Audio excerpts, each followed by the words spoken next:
Hey everybody, it's Dr. Mark Hyman. Welcome to my weekly house call, your chance to ask me your questions. And today, we're talking about something that many of my readers go through, which is a weight loss plateau. That's when you try to lose weight, you lose a little, and then it stops. So this is a tweet from Mata909. She says, I lost 30 pounds on the blood sugar solution, and I'm doing Eat Fat, Get Thin for another 30 days. No sugar, no carbs or starch, all veggies, protein, good fats, but much slower weight loss this time. What do I do? Well, that's a great question. And when I'm working with someone who's having trouble losing weight despite doing everything right, there are a few things that we look at. And today, I'm going to cover the 4 most common reasons for experiencing a weight loss plateau. And they include 1, nutritional imbalances, 2, your gut microbiome imbalances, 3, inflammation and immune dysfunction, and 4, environmental toxins. So first, let's talk about nutritional imbalances. Our nutrient-poor, calorie-dense, high-carb diet has led to many nutritional deficiencies, such as omega-3 fat deficiency, magnesium, zinc, and vitamin D deficiency, which actually affect our metabolism. Often, nutrition-based treatment can help reset your metabolism. So you might want to consider nutritional deficiencies. You can actually get tested for these deficiencies with a functional medicine doctor. And the next thing you might want to consider is the gut microbiome imbalances. And this is a more challenging area, but we now know that the gut flora determines your weight in so many ways. We have over 1,000 species of bugs in our gut.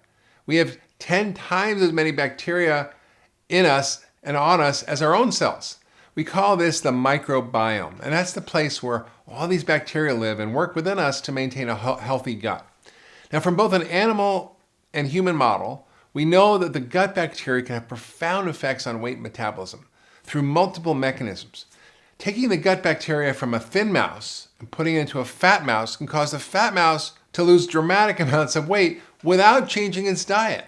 Your gut flora can regulate your weight through all sorts of mechanisms. Some bacteria extract more energy from food, leading to weight gain, while other bacteria will extract less energy from food, leading to weight loss. Some bacteria trigger inflammation, leading to a leaky gut, while others are anti-inflammatory. Now, inflammation then triggers insulin resistance and diabetes, independent of your calorie intake. So just having a healthy gut flora is really critical. So it's important to make sure you heal your gut if it's damaged. And I typically recommend working with a functional medicine practitioner, but there's some things you can do today to cultivate a healthy microbiome. First, eat whole unprocessed foods. This is getting redundant, but it's actually the cure for everything. Eating whole foods goes a long way to cutting the sugar and the refined carbs while increasing the food the bacteria needs for a healthy gut, which is fiber and all sorts of things you get from healthy plant foods. Next, focus on making veggies fill up 75% of your plate because plant-based foods feed the good bugs. They're called prebiotics. Next thing you can do is eat good fats like omega-3 fats, monounsaturated fat like olive oil, and omit the inflammatory omega-6 vegetable oils. Next, add seeds and nuts and special fibers such as glucomannan, which is a special fiber, and other prebiotics that are good to food for the gut bugs. They actually eat that stuff and it makes a healthy gut. Also, you can try to eat things like fermented foods like sauerkraut and kimchi. You can take probiotics. They reduce inflammation and they literally keep your gut healthy. Now, there are a few other things you can do, which I'll include in the blog post to keep your gut healthy, so I would encourage you to try those. The next thing you want to consider after nutritional imbalances in your gut is inflammation and how your immune function gets out of whack. Now, science clearly identifies chronic disease and aging as a state of inflammation. Now, it's not just allergies and asthma and arthritis or autoimmunity that are the problem. We now know that diabetes and obesity are inflammatory problems, as are heart disease and cancer. Even depression, autism, and dementia are all inflammatory. Now, your fat cells produce inflammatory molecules that perpetuate weight gain and disease. It's not just they're holding up your pants. That fat is hot and inflamed. But other factors also trigger inflammation that can lead to weight gain independent of calorie intake. Now, there are many other triggers that promote weight gain that drive inflammation, including latent infections. We know viruses can cause weight gain.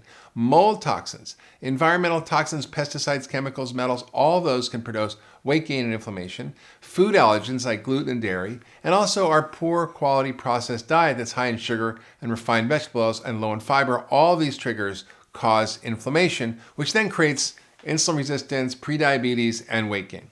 Now, Eat Fat, Get Thin and the 10-Day Detox Diet are both designed to be powerful anti-inflammatory programs. Learning to identify the various hidden sources of inflammation is often critical for those who are stuck in the vicious cycle of weight gain plateau.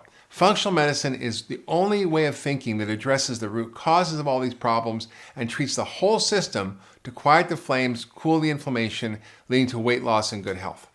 And the last factor we're going to look at today that promotes weight gain independent of calories are environmental toxins. Now, many doctors look down on the whole idea of detox, but just ask them how bad things are going to get if your liver or kidney stops working or if you get constipated for a few weeks. That's a serious problem. Detoxification is a natural process that occurs all the time in the body. Unfortunately, in our modern world, we are exposed to a huge burden of toxins in our environment and our diet. Now, these toxins include plastics, pesticides, phthalate, bisphenol A, flame retardants, mercury, lead, arsenic. I mean, there are so many. In fact, there's over 80,000 chemicals that were introduced into our world since the Industrial Revolution, and most of them have been not tested for safety. And many of them have been shown to interfere with metabolism and cause weight gain even in the absence of extra calories. These environmental toxins are called obesogens. The average newborn has 287 chemicals in their umbilical cord blood before they even take their first breath. Animal studies found that toxic chemicals can cause weight gain independent of any change in caloric intake or exercise. Now, there are lots of mechanisms by which toxins promote weight gain. They affect your metabolism and slow it down.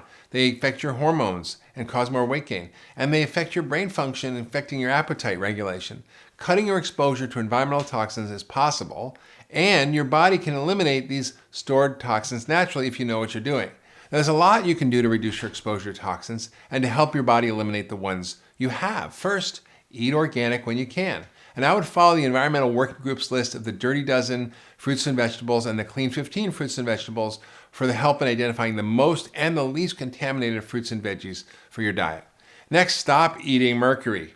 I would avoid big fish with lots of mercury, including tuna, swordfish, halibut, Chilean sea bass, and lots more. And check out the NRDC guide to eating low mercury fish.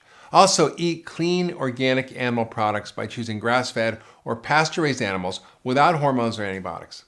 These products cost more, but when you eat high-quality food, you often consume smaller amounts. Also, be sure to filter your water. Use a reverse osmosis or carbon filter to get rid of the hidden contaminants in our water. There are over 38 wastewater contaminants in the average tap water. It's terrible. You can also support your body's own detox system by drinking 8 glasses of water a day, eating lots of fiber so you poop at least once a day or maybe twice, sweat a lot using saunas or exercise, which helps excrete toxins. And I also recommend you increase foods that help your body detox. So eat 1 to 2 cups of cruciferous vegetables a day. That's like broccoli, kale, bok choy, because these help your body get rid of toxins. Also, eat lots of garlic, onions, and turmeric and ginger, which also help your body detox.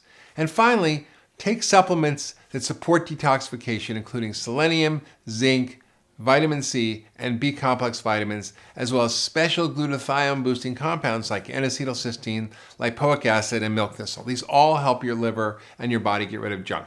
So when I work with patients who are experiencing a weight loss plateau, these are the first things I take into consideration.